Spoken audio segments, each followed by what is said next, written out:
of an all-cuts budget in light of this scenario? Voting for an all-cuts budget means you would be killing several thousand jobs in your district. I ask each and every one of us on both sides, is this a responsible thing to do? Is it responsible to be killing several thousand jobs at a time when our economy is just trying to pull itself out of the worst economic recession since the Great Depression? Is it responsible to be killing several thousand more jobs when those people are currently mortgage holders, consumers for hundreds, if not thousands, of small businesses in your community, in my community, in all of our communities?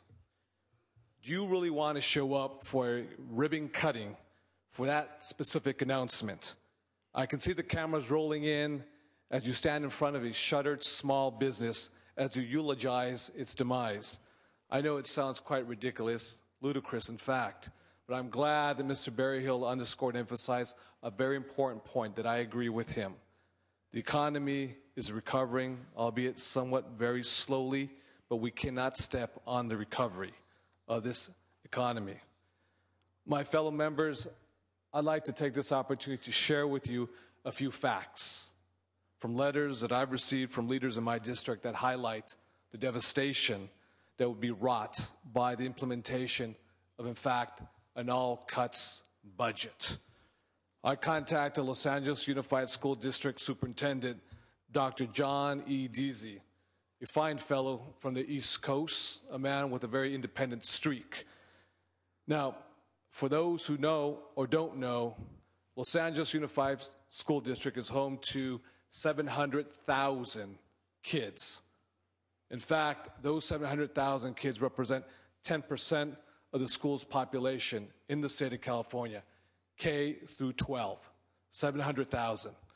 The impacts of a devastating all-cuts budget would mean the following.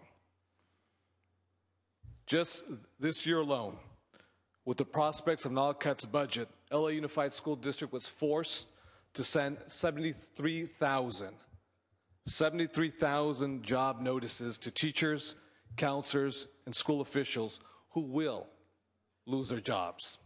Not may, not perhaps, it's not ambiguous, it's not vague, it's not up for interpretation.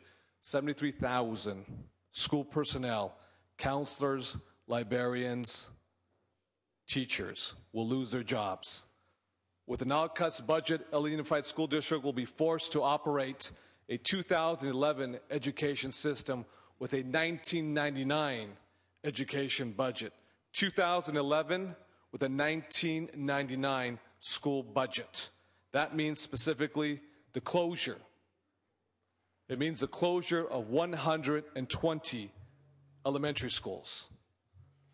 120 elementary schools, just in my district alone. So the question becomes, where do these children go to school if you have to shut down 120 schools? It means closing school at spring break. So once spring break comes along, from that point forward, what do you do with all these children?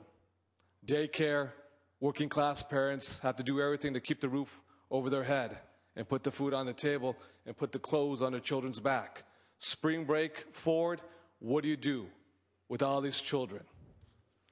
It means transporting students to school only 54 out of 180 days. So, for those kids who rely on school transportation, out of the 100 days, they only get 54 days for school transportation. How do they get to school? That's a real fact. How do they get to school? It means summer school is closed permanently. So those children who may need remedial work, whether it's math, whether it's English, chemistry, whatever other subject matter, how do they speed up? Summer school is completely closed. It means a nearly 40-to-1 ratio when it comes to teachers and students. I heard 33 here, I heard 35.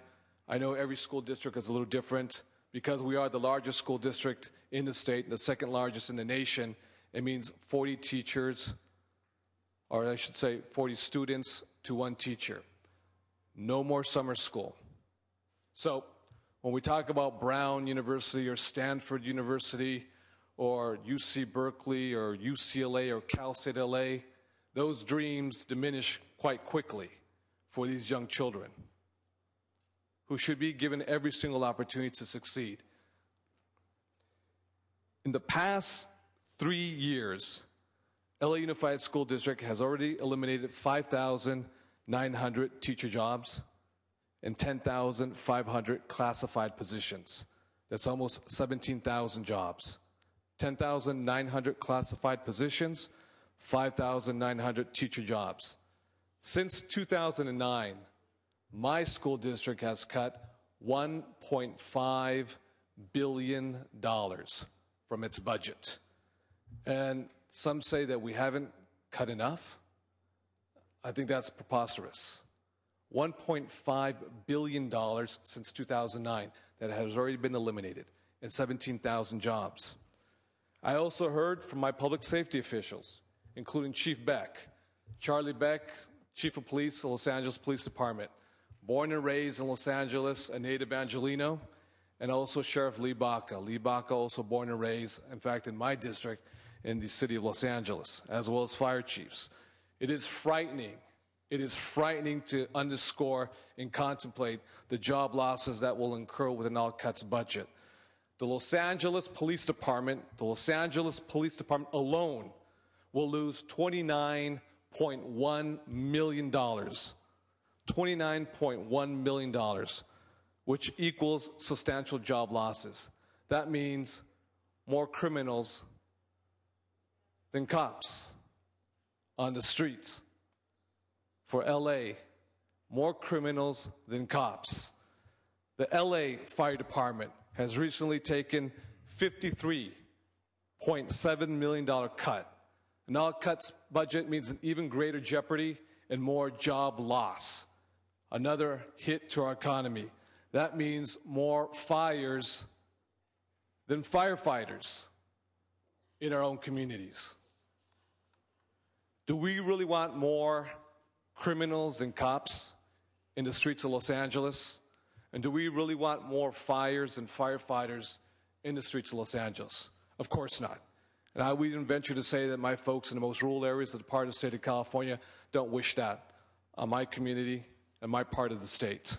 But this is the reality when we're dealing with an all-cuts budget. Economic loss and driving our economy further into the ground.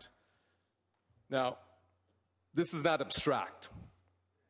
This is not an exercise just to articulate some obscure numbers. These are real job losses.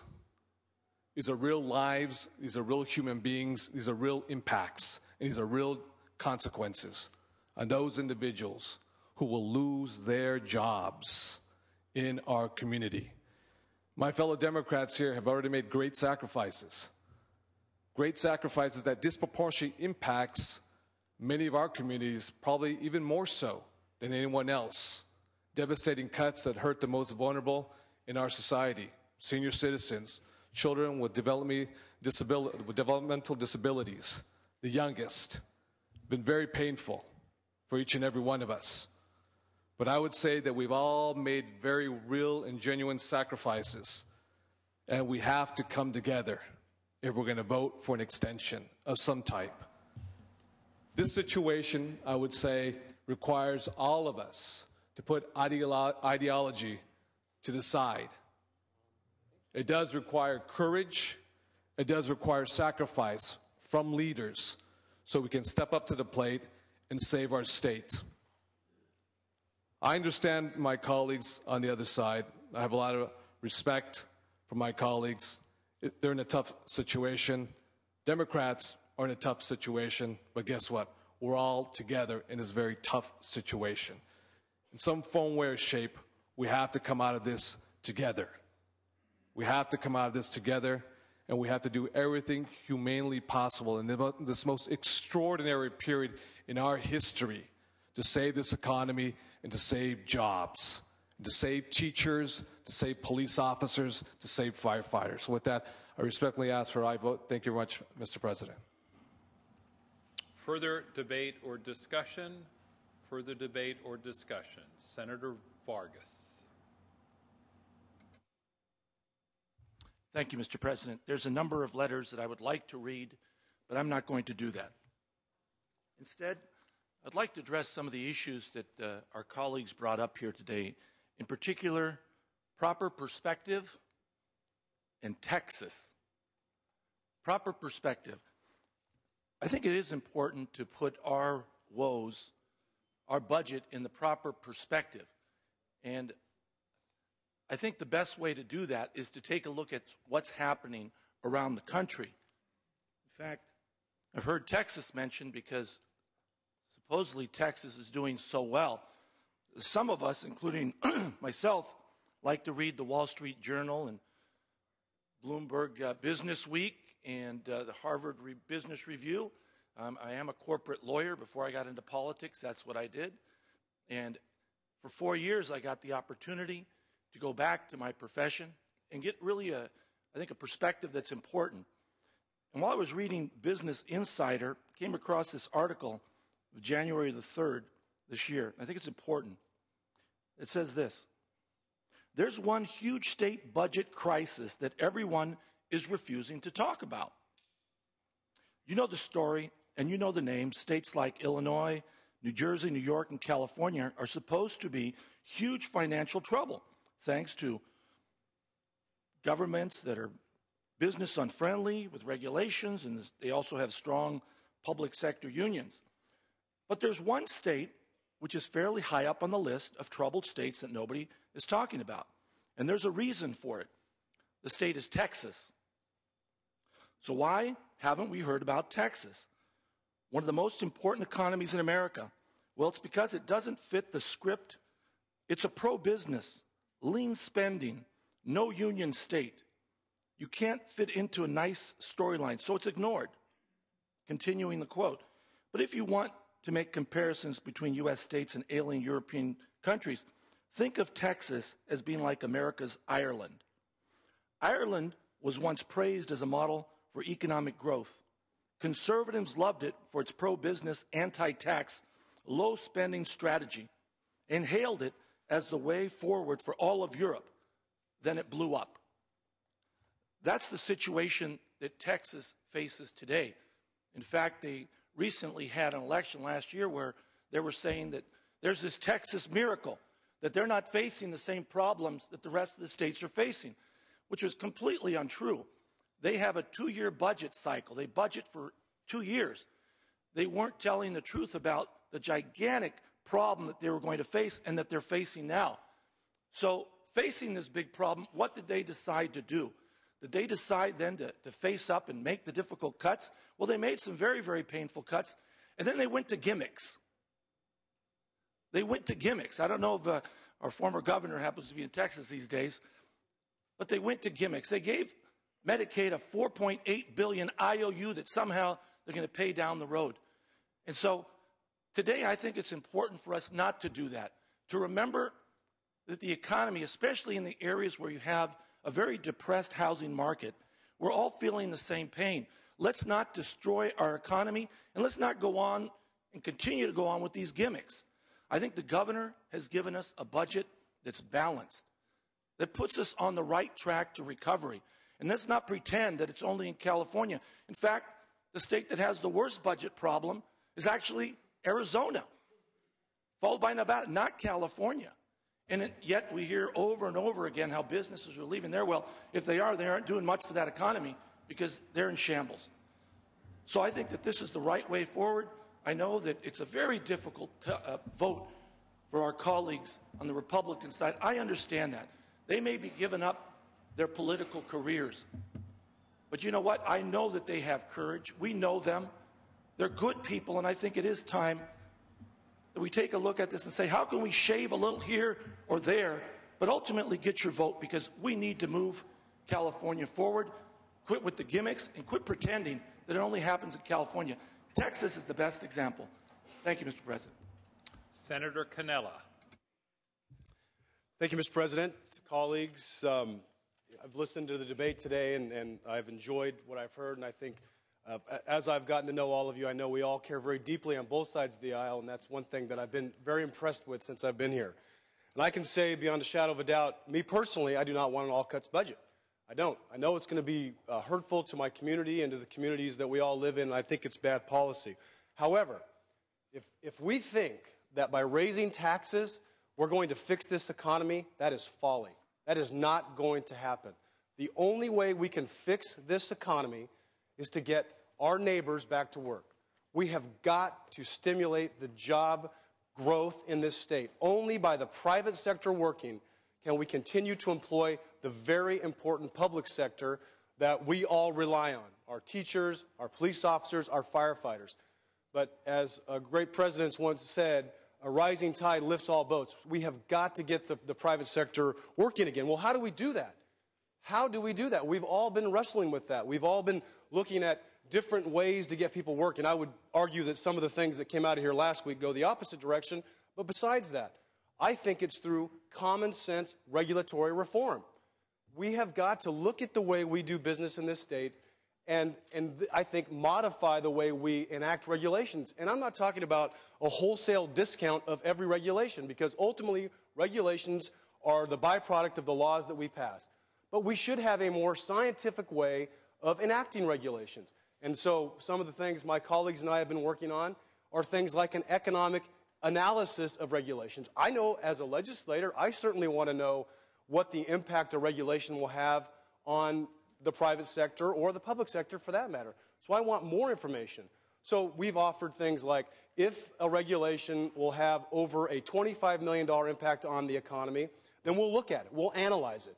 We'll have multiple options. And if we choose not to go with the least expensive option, then we have to do a cost-benefit analysis, because maybe the benefits truly do outweigh the costs. Maybe the positive impacts to the public are so good that we choose to go that direction. But right now, I don't feel like we have that information. So we want that sort of analysis before we enact regulations.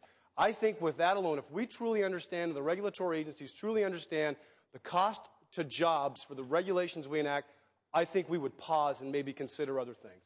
Now let's talk about the taxes themselves. We keep talking about raising taxes, and although I don't think that will stimulate the economy, I understand that we need to provide government services. I think that's important. However, you have to understand, and I know you all do, that these taxes have been rejected by the public. So what is different this time? What are we doing this time that's different to convince the public that they'll vote for taxes? Well, I think, and some of my colleagues think, that we should couple those taxes with good government reforms that get us back on the track to the successes that we've seen at this state since inception. Things like a spending cap, and I know we've talked about that. But we have a problem in this state where we see revenue and we have these programs, and I know they're very important, but we rush to spend one-time money for long-term programs. Well, what happens is, because of our boom-bust cycles, we see the revenue, we spend it, the revenue goes away, and now we have a problem.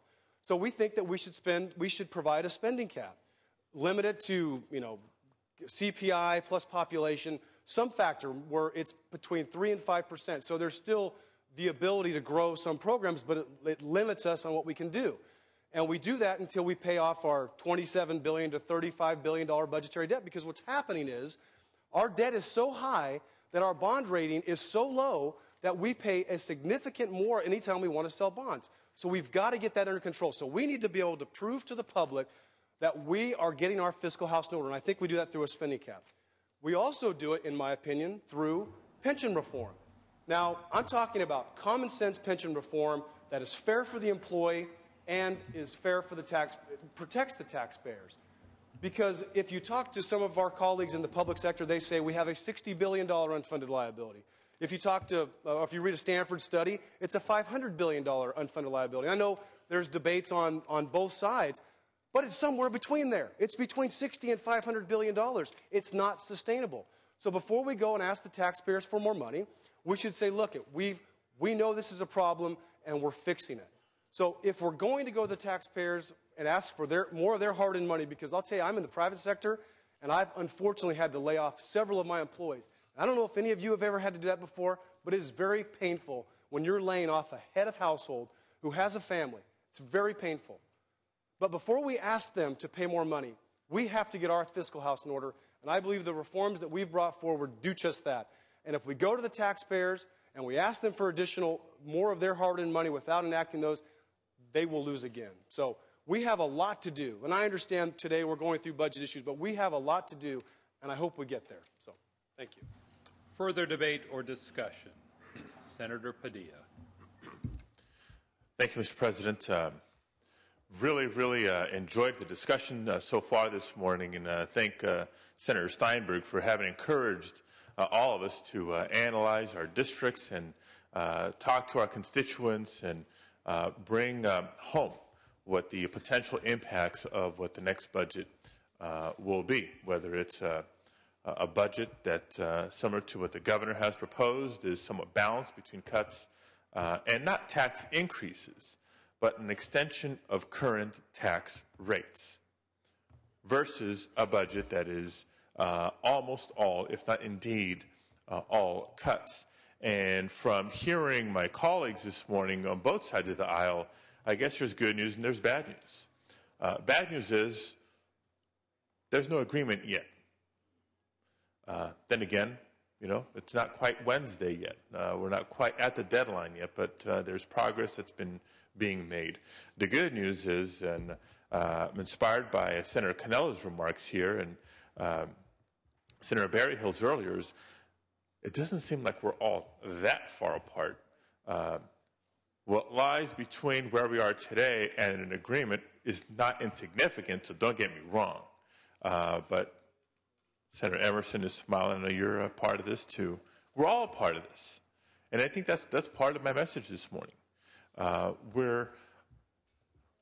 There's been folks quoted in the paper and some critics and pundits out there that have continuously reminded this legislature, whether it's this side of the aisle or this side of the aisle, that the voters passed something last November calling for a majority vote budget.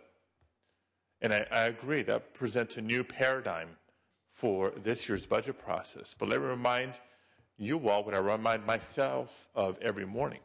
What the voters approved at the ballot box last November was a majority vote budget, not a majority party budget.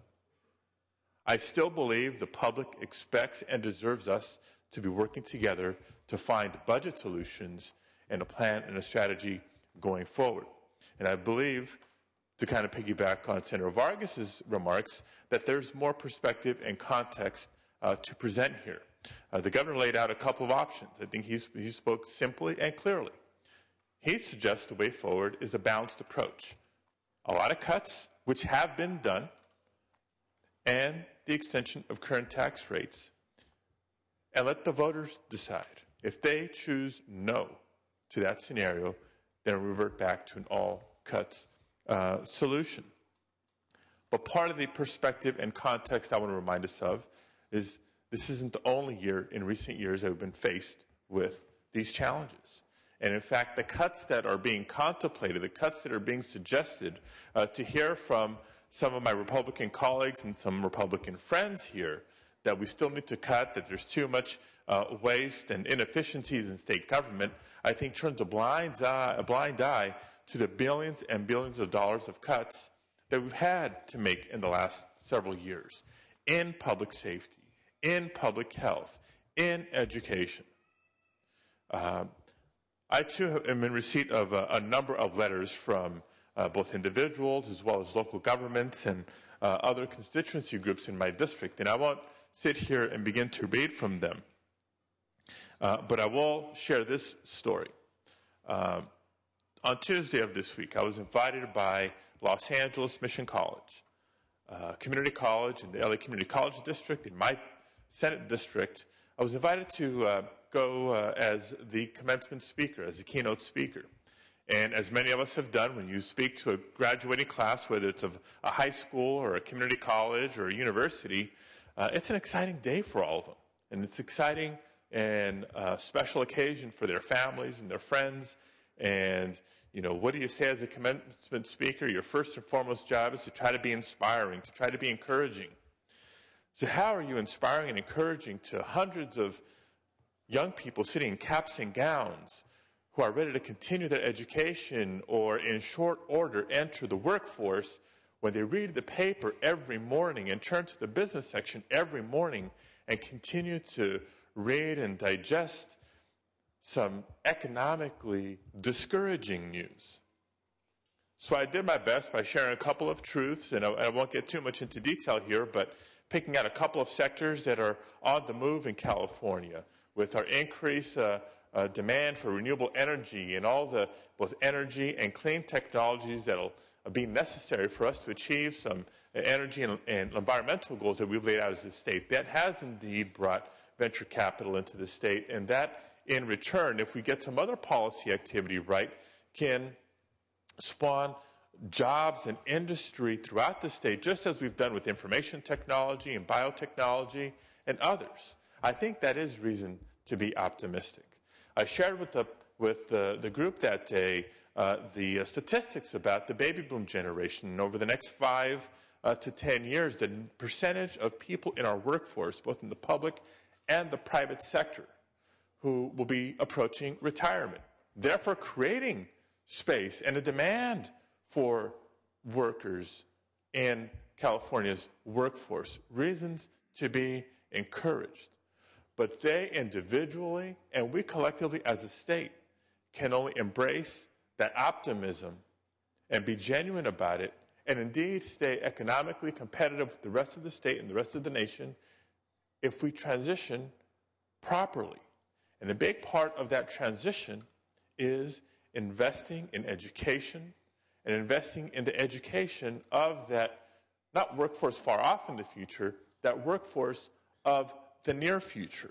So I come back to the context of this budget and whether it's all cuts on top of the cuts of recent years or the cuts that we've recently made combined with the extension of current tax rates that will allow us to try to minimize the pain and consequences to our education system. I know my colleague Senator De Leon already spoke to what the proposed additional cuts would mean to the LA Unified School District. Drastic and detrimental. Let me just share some figures of what it would mean to the community college system. Not even the UC system or the CSU system, but the community college system, which is the workhorse of our higher education system. Recent years' cuts have translated into the denial of admission of 133,000 students throughout the state. The March 2011 budget reduction of $290 million to community colleges means that there's another 148,000 students who will not have a place in our community colleges. In addition to that, we've raised fees on students from $26 to $36 a unit. 38% fee hike. No wonder, after my speech on Tuesday at Mission College, as optimistic and as energetic as the crowd was, student speaker after student speaker after student speaker proceeded to take a podium, thank their families, thank their teachers, thank administrators, thank their classmates, and take special appreciation for their accomplishments in light of the fiscal challenges that the state of California has placed on them in recent years. They felt an even bigger sense of accomplishment for having overcome the economic hurdle, not just the homework hurdle, not just the schedule hurdle, but the economic wave that we've thrown at them. Without the extension of current tax rates, if we dare go into an all-cuts scenario, community colleges will lose an additional $200 million, losing slots for 100,000 students. Cumulatively, that would mean that our actions this year and in recent years would have denied admission to 380,000 students in California trying to get an education, trying to develop the knowledge and skills necessary to do well in the workforce and to pay taxes and help keep California competitiveness. Let's contrast this with what experts suggest, that California needs an additional 1 million workers with bachelor's degrees or better by the year 2025 if we're going to stay economically competitive. Again, I can point to examples in K-12 education, the UC or CSU system, in the areas of public safety or public health, of why one going forward scenario of the budget makes a heck of a lot more sense than the other. But I think looking at what the community college system represents for each and every one of our districts and for each and every one of our constituents, I felt this was probably the issue area that I can point to the most to help drive the point home. And I hope that between now and the next several days, our colleagues on both sides of the aisle will continue to keep this spirit of we have to do better by our constituents and by the future for our state. So thank you for this discussion and dialogue. I suggest an aye vote on this item when we get to a vote, and for the couple of significant bills that will round out this budget package. Thank you. Senator Huff. Thank you, Mr. President. I rise in opposition to this bill in spite of all the eloquent testimony here today. We've heard some of the repercussions among the tax consuming groups, how our lower revenues are impacting them. Here's a few letters from some of the taxpayers in my district. I don't agree to put the tax extensions for the so-called temporary taxes on the June ballot. By the way, this is back from March. A temporary tax is just that, temporary. In 2009, we were told this would make everything better. Well, it seems to get worse by day, every day. It would be so much better letting us use that extra tax money to spend in the community, not into the pension fund for public unions. I'm asking you not to put this on the June ballot. Here's another one. Please continue to oppose the tax increases, Senator Huff. Close the borders, by the way, Hispanic surname. Continue to support entitlement and pension reforms. These entitlement pension programs must be changed over to a 401k. If I need to be responsible for my actions, live within my means, everyone needs to become responsible. Excuses are alibis for failure. Corporate tax reform, I propose a flat 10% corporate tax. Close loopholes need to be on the table. Too many corporations have gone overseas to take advantage of the loopholes. I was out of work for 3 years. I had to reinvent myself at 48 and now have a great job with a medical device company in Rancho Santa Margarita, California. Nothing is impossible with commitment, determination, and one-pointedness of aim and effort. Quote, a kite may only rise against the wind, end quote. Sincere regards. And then the last letter of many that I've received. Dear Senator Huff, as I promised, if this budget passed, I would fire all 12 of my employees and close my business to leave California. I already pay nearly 12% in various taxes on top of the wages paid to employees, not to mention insurance. Today I fired the first 2 employees. I will continue the progression until my business is closed and the state will lose the benefit of a $1.5 million business. Congratulations to the legislators of this state in driving me out of Orange County after living here 52 years. I will leave behind an elderly mother and 3 children, each being a special needs child that this state will now have to support on my behalf. I just can't wait to collect my unemployment. We all have different constituencies, and they do communicate with us as they should. But to balance it out, keep in mind, as we've said before, it takes 27 private sector jobs to support a public sector job. What are we doing to help them? One of my colleagues talked about Texas. Well, keep in mind that Texas has an unemployment rate of 8%. Where are we in California? 12%. Where are jobs going from California? Texas. They continue to grow jobs in the recession. We continue to hemorrhage jobs. Perhaps they papered over their budget because they know that they will have more revenues in the future because of the job creation that's going on there. Yes, they have a 2-year budget bill, and they had a $25 billion deficit this year, but that was spread over 2 years. And by the way, $9 billion rainy day fund, something that seems very foreign to us. But lastly, let me close about education, because we've heard some stories from superintendents here, including the largest in the state. But it's too late to reinstate teachers. This just came out on a website yesterday from Silicon Valley Education Foundation, but it verifies what I learned from my own superintendents 2 weeks ago.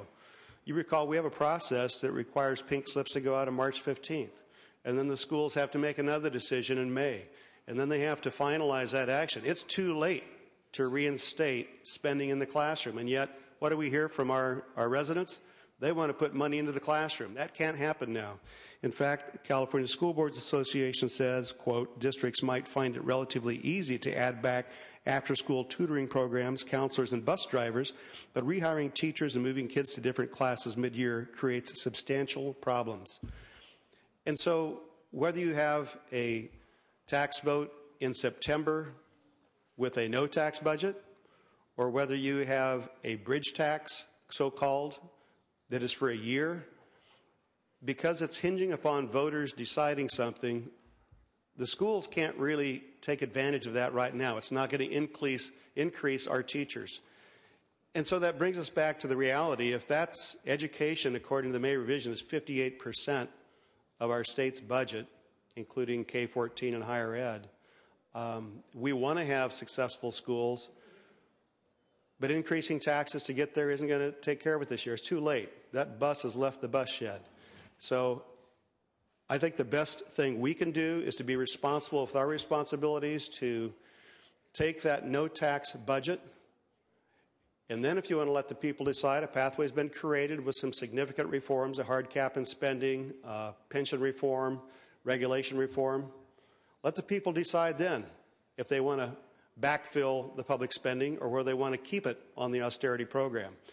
But today we got the cart before the horse. I ask for your no vote. Further debate or discussion, Senator Steinberg. Very briefly, Mr. President, I know that in a few moments we are getting to the debate on the so-called bridge. Senator Huff said a moment ago that essentially that train has left the station in terms of the ability to mitigate the impact on schools. And as we get into that discussion, I want to dispute that and ask then a rhetorical question before we move on. If we were to pass the bridge now and set an election later, the schools would know prior to July 1st that they would have that bridge to be able to make their budgets and then call back the laid-off teachers, for example, prior to the start of the school year. I heard Senator Cannella and others speak, I think, pretty eloquently about the need to combine the revenue for the programs for education, for the things we care about, with fundamental reforms. And you detailed them: spending cap, regulatory reform, CEQA reform, and pension reform. And so my question rhetorically to you, because not the author of the bill, or to anyone, is if and when we bring those reforms onto this floor, are you willing to provide the revenue so that schools can turn around that 20,000 layoff number? If we bring the reforms to the floor, are you willing to vote for the revenue to help your sheriff and the other sheriffs we've heard about here today avoid actually following through with the layoffs of sworn officers? If we bring the reforms forward, are you willing to provide the revenue so that 148,000 community college students can enroll in September? We're going to debate the bridge in a moment. But let's remember that the bridge, by the way, is not a tax increase, it's a tax extension. Those taxes are still in place. And the question is, are you willing to provide that revenue if we bring the reforms to this floor over the next day or two or three? I urge an aye vote on this measure. Senator Leno, you may close.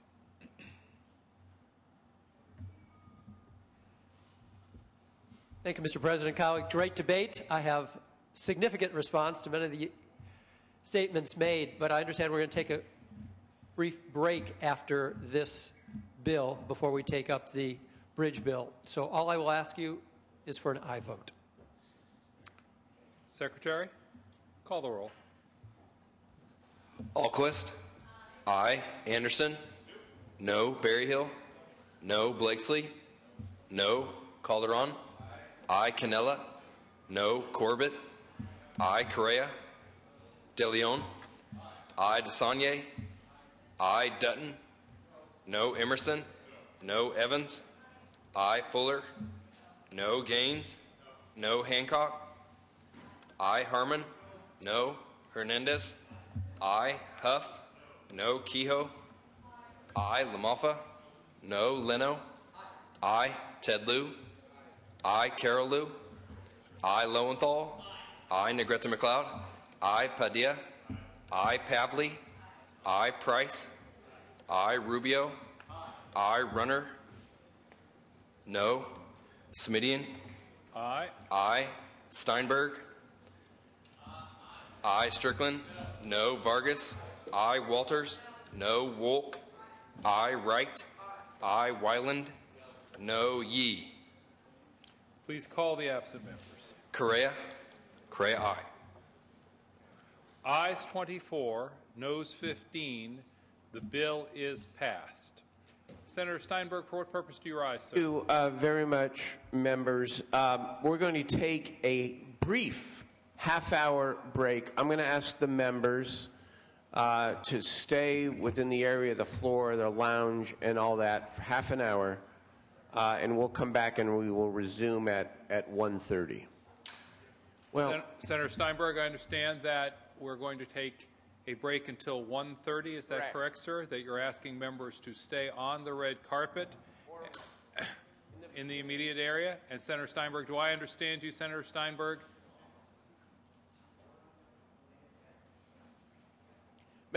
you know what? I have faith in the ability of the members to come back timely. So if somebody absolutely has to go to their office, go to your office. But please stick around and get back here by 1:30, please.